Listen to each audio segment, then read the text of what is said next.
ما في توقيع إلى الآن. أنا ماني مستوعب هذه النقطة تماما. هذا شيء من أعجب ما مر علي.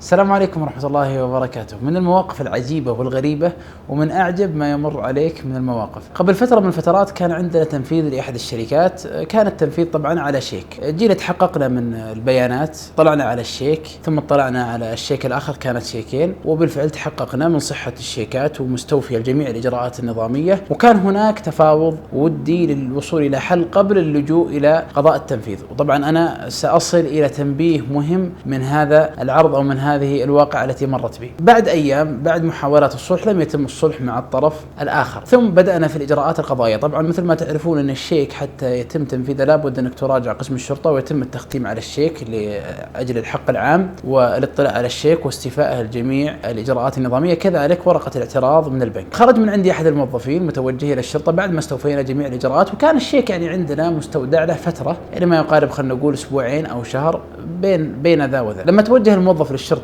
اتصل علي أبو فلان حياك الله، قال يا أخي الشيك ما عليه توقيع. قلت كيف ما عليه توقيع؟ قال يا أخي الشيك ما عليه توقيع. قلت يا أخي مو بمنطق، أكيد أن الضابط اللي استلم منك الشيك واهم أو هذا اللي يقوله غير صحيح. وأنا أجاوب وأنا متيقن تماما بأن الشيك عليه توقيع وأن ما في أي إشكال نظامي. وأنا أتذكر الشيك كأنه قدام عيني، لكن مع الوقت بديت أشك، أقول يمكنني وهمت بحكم كثرة العمل وكثرة الشيكات والأوراق التنفيذية اللي تمر علينا، يمكنني واهم، يمكن التوقيع فيه إشكال، لكن ما في توقيع إلى الآن. أنا ماني مستوعب هذه النقطة تماما. قال اصبر. وبالفعل شوي جاء الضابط واسترجع الشيك وأعدت عليه، قلت يا أخي أنا متأكد أن الشيك عليه توقيع. وفي هذه الأثناء أفتح الجهاز الكمبيوتر، كنت في المكتب وعندنا جميع الأوراق المستلمة مسحوبة على السكان، وأفتح الشيك فلان الفلاني، اسم المحرر، اسم المحرر له، قيمة الشيك والتوقيع، جميع الإجراءات النظامية كاملة ولا فيها أي إشكال، والتوقيع موجود. أقول يا فلان الآن قدامي الشيك عليه التوقيع وإلى آخره. قال أبو محمد الشيك قدامي ما فيه توقيع. قلت كيف؟ قلت صور لي الشيك، وبالفعل يصور لي الشيك ما فيه توقيع. أناظر الشيك، عندي الشيك موقع. هذا شيء من أعجب ما مر علي. بالفعل استلمنا الشيكات، رجعنا للمكتب، هي شيكين كانت، أطابق هو هذا الشيك اللي عندي، هو هذا الشيك اللي رحنا به للشرطة.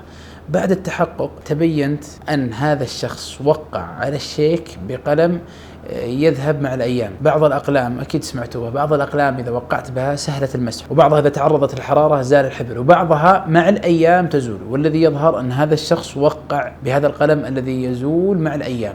طبعا إضافة لذلك أنا تحققت أشوف في الشيك حفرات القلم وحفرات التوقيع القديم، لكن تشوف توقيع ما في أي شيء، في حفرة قلم بس لكن بدون توقيع. أصل بهذه النتيجة إلى تنبيه مهم. طبعا بتسألون الشيك تنفذ؟ لا، ما تنفذ، ما يمكن يتنفذ شيك بدون توقيع. وش الإشكال اللي تم هنا؟ كيف أحمي نفسي؟ وش الحل؟ الحل ببساطة، إياك أن تستلم أي ورقة سواء سند لأمر أو شيك ما يوقع عندك، ولا بد تتحقق من القلم الذي يوقع عليه هذا الشيك أو هذا السند. تقول لي يا أخي احتياط زايد، أنت مبالغ، أنت تريد أن تحفظ حقك، لا بد أنك تحفظ حقك بهذه الطريقة. تريد أنك تدخل في مغامرة وفي احتماليات مالك فيها، فادخل في هذه الاحتماليات. بعض الأمور قد لا تتنبأ بها، وقد تبني على غلبة الظن، وقد تبني على الثقة، لكن تتفاجأ أن هناك أشخاص محتالين ويستخدمون أبشع أنواع الاحتيال المالي. لذلك أمور بسيطة تستطيع أن تحفظ فيها حقك. كذلك أنا سبق وتكلمت أن هناك منصة نظامية تستطيع أن تحرر فيها سند لأمر بطريقة نظامية ويتم اعتمادها بطريقة نظامية لا يتم